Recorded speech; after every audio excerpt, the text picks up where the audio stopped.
Yeah, it's an interesting point. There's been a bunch of news articles. Europe, believe it or not, I mean, old Europe, believe it or not, is engaging in low tax cutting competition. It's ironic that when Western Europe starts going lower than you need to be concerned about it. So one of your moves as president would be to go right after that and then get us back into equilibrium. Is that right? Yeah, there's no question about it. There's no excuse for doing otherwise other than some of this kind of class warfare demagoguery that we see coming from the Democrats. I think that you see it mostly when it comes to the individual income tax rate debate, but you see it with regard to the corporate situation also. How about just a quickie before we take our first break, sir? Extending the Bush tax cuts, all the Democrats, Hillary, Obama, Edwards, want to roll back. They want to repeal the Bush tax cuts, which in effect would be a very large tax rate increase. Your quick thought on that? Well, it's a no-brainer to resist them with all of our power. It's the driving force of this good economy that we're seeing. We're raising more revenue with these lower tax rates than we've ever raised before for the federal government. It's clearly, for them, not about raising money for the legitimate functions of government. It's about redistribution of income and collecting votes. You set the rate where you think you can get the votes, and anything above that you want to tax. So instead of trying to make the pie bigger, they're trying to concentrate totally on redividing the pie. And that just means economic growth and worse economy. Do we have an income and wage inequality in this country as necessary for government action? I mean, that, again, is part of the Democratic mantra to raise taxes on the rich. Well, I don't know who should be set up as responsible for determining how much a person ought to make. But I think a country where 5% of the people pay over half the income taxes in this country, that as far as the tax structure is concerned, that's not inequality that I would name it. All right, we're going to take a quick break here with Senator Thompson. Sir, we saw just last week in New York an attempt by Islamic terrorists to attack JFK Airport. 3 weeks ago, an attempt to attack Fort Dix. These are real problems. This war is not a bumper sticker. This war is a real war. All right, that, of course, was former Mayor Rudy Giuliani. We are with former Senator Fred Thompson. Ms. Thompson, let me just ask you about this terror war. It's probably the single biggest problem people up here have in New York. Stock market people, business people, everyone is worried about it. And what is so interesting and disturbing is this JFK pipe bomb plot that was foiled by great work with the FBI. This is south of the border. This is down in Trinidad, in the Caribbean. And there are reports, as you may know, that Iran is moving more and more into the southern hemisphere. In fact, Ahmadinejad has been twice to Venezuela in the last 4 months and to Nicaragua to see Daniel Ortega, neither of whom is a friend of the United States. Your thoughts on this terror war, sir? Well, I think the situation at JFK International is just another indication of the diversity of the threat. I mean, here's some people from a part of the world that we are not really suspicious of. They had a different kind of tactic and a different target than most people have been thinking about. But it's a part of a bigger problem. We're all focused on one part of the Middle East right now, and the problem is going to be with us for a long time when Iraq is in our rearview mirror.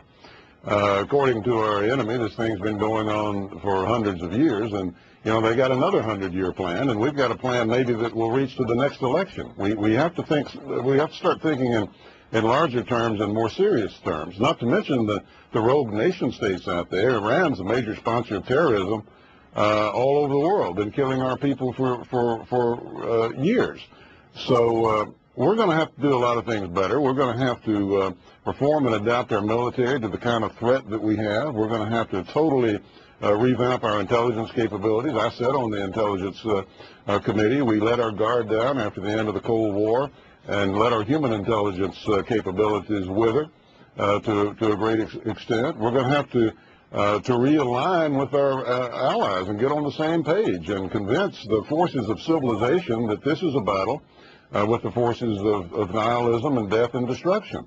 and confront this thing. So it is a large battle. It's going to take a lot of money. It's going to take a lot of time. There's no way we can protect all of our infrastructure in this country and still remain a free nation, which we're going to do.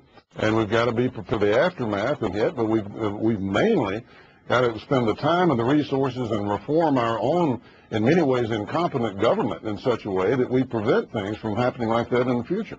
Let me ask you, moving on to the Iraq war, you have said in a number of places that we need to focus our vision on dealing with the war the day after we leave Iraq. But I want to ask you, as one questioner asked the other Republican candidates last night in New Hampshire, what's the exit strategy, in your view, to get out of Iraq, or do we need an exit strategy to get out of Iraq? Well, I think our exit strategy should be success. And we've got soldiers on the ground there, led by a man who I knew from Fort Campbell when I was senator from Tennessee, who I have a lot of confidence in. I have good friends who have sons who have re-upped more than once down there, and I get reports back from there. As long as they think that they've got a shot, we've got to take advantage of that. The whole world is watching us, friends and enemies alike, to see whether or not this is going to be another in a long series of setbacks that we've suffered over the last couple of decades, where we have demonstrated to the terrorists and the terrorist nations anyway that we don't have the will to go through the hard slog of this kind of warfare. And so the stakes are high. The stakes in the Middle East are high. You know, these other nations are not going to sit back and let Iran develop nuclear weapons, even if we do, which we should not do. But would it's going to be nuclearized an entire area down there, and that's to nobody's interest. Well, fair enough, certainly. But would you anticipate a large-scale troop withdrawal in 2008? And if not, if you were President Thompson, would you move towards a large-scale troop withdrawal? Would that be prudent? Would that be the strong thing to do for American security? You have to look at it every day, what's happening, and respond with common sense as to what's actually happening on the ground. But I would not go in, and I would not start now talking about how we withdraw, when we withdraw, how many we withdraw, or any other indicia of defeat. We're not at that stage now. Hopefully we'll never be at that stage now. If we are, we're going to have to figure out how the best way to do it and when to do it, as long as we understand the consequences of doing it. And that's something that a president has to have a dialogue with the American people with. Again, speaking of someone, I might add, who has been a war supporter on this, and I'd like to see America win, I want to ask you, in your judgment, really in your political judgment, do you think a Republican can be elected president in November 2008 with this kind of troop force still in Iraq, say roughly 150, 60,000? I don't think that the number of troops in Iraq is going to determine the next president of the United States. What I do think is that the American people are not going to turn the keys to this country over to someone that they think is weak on defense, and someone who doesn't think that America can prevail in the challenges that it has before it. You know, a few months is a lifetime in politics. A lot of people, you can see right now on the Democratic side, and maybe some others who have staked their political future on a position that seemed clear at the time, and now they're apologizing and backtracking and explaining and so forth because the whole world has changed within a year. So you got to concentrate on what the right thing is, and sometimes the politics will miraculously follow you. So, you know, life is too short and the interests of our country are too great to try to politically figure that out, because I think what is right for the long-term interest of the country and that is taking the opportunity, if we have one, to stabilize that place and let these people have a chance for democracy before we do anything that's going to be interpreted as leaving once again with our tail between our legs. That's going to make, I'm not saying they're going to rush to the United States the next day, but they're bombing places all over the world now. They've got their sights on Israel and Lebanon as soon as we're out of the area.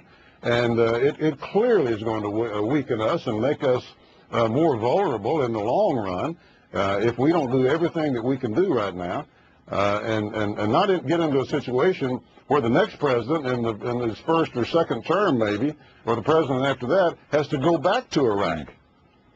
Well said, sir. Anyway, many thanks to Senator